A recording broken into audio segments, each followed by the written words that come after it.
জন্মাষ্টমীর দিনকে একটা খুব ভালো একটা রেসিপি তোমাদের সাথে শেয়ার করছি। সেটা হচ্ছে এই যে আনারসটাকে আমি হাফ কেটেছি। হ্যাঁ, এই যে হাফ কেটেছি। এবার বাকি কিভাবে কি করছি সেটা তোমাদের দেখাচ্ছি, ঠিক আছে? তোমরা দেখো। কড়াইতে গরম হয়ে গেছে, একদম 1 চামচ মতন তেল দিয়েছি। তেলটা একটু হালকা গরম হয়ে যাক।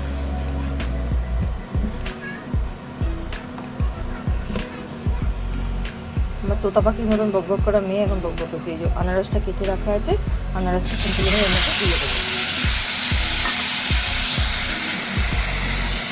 এটা আনারসের চাট বলতে পারো, বা এটা কোনো কিছু নাম তোমাদের মতন দিতে পারো, বাট আমি এটা আনারসের চাটই বলবো। বেশ ভালো লাগে, জানো তো, রসালো ফল তো, আর এইভাবে একটু একটু মিষ্টি ফল বলে এইভাবে খেলে ভীষণ ভালো লাগে। তো এই যে তেলের মধ্যে নাড়াচাড়াটা মোটামুটি হলো। এবার আমি একটুখানি নুন দেবো এর মধ্যে।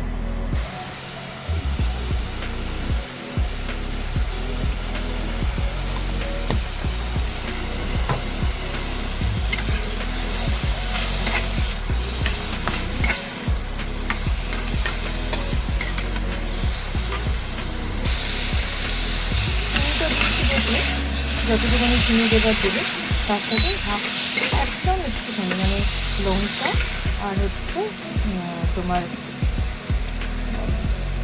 জিরে ভাজা ড্রাই রোস্ট করে রাখা ছিল সেটা দিলাম। গ্যাস একদমই হয়ে গেছে। চিনিটা বলতে যতক্ষণ। দেখো, রসালো আনারস দান এত সুন্দর খেতে লাগে না? তোমরা জাস্ট একবার ট্রাই করে দেখো। আমার মনে হয় না ফলটা তোমার খুব বাজেভাবে নষ্ট করলাম, এটা মনে হবে। একবার ট্রাই করে দেখতে পারো। যে কোনো মিষ্টি ফল যদি আমরা একটু চাট মশলা দিয়ে খাই, যেরকম সুন্দর খেতে লাগে, তো এই আইডিয়াটা কিন্তু আমার সেখান থেকেই এসছে। আমারও হঠাৎ করেই মনে হলো যে এইভাবে খেলে কিন্তু খারাপ লাগবে না, সেই জন্যই আমি এটা ট্রাই করেছিলাম। তো আই থিঙ্ক তোমাদের একবার ট্রাই করে দেখতে পারো, খেতে খারাপ লাগবে না, আর অন্য রকমের একটা টেস্ট হবে। অ্যাকচুয়াল বলতে পারো এটা অ্যাবসলিউট বারবিকিউ যে আছে না, বা বারবিকিউ নেশন যেটা আছে, ওই সমস্ত জায়গায় আমি শুনেছি যে তন্দুরি যে হয়, তো ওইখানে মানে চিকেন বা কর্ন এই সমস্তর সাথেও এরকম একটা আনারসের মানে তন্দুর করে দেয় আর কি, শুনেছি আমি। তো সেই কারণে আমি কোনোদিন খাইনি, কিন্তু বেসিক্যালি টেস্টটা একই রকম হবে। এটা খালি ওটা খালি পুড়িয়ে দেয়, আর এটা পোড়ানো নয়, তো একই কিন্তু টেস্ট হবে, ভালোই লাগবে খেতে। তো সেই আইডিয়াটা চিন্তা করেই আমি এটা করেছি। তো আমার তো আইডিয়াটা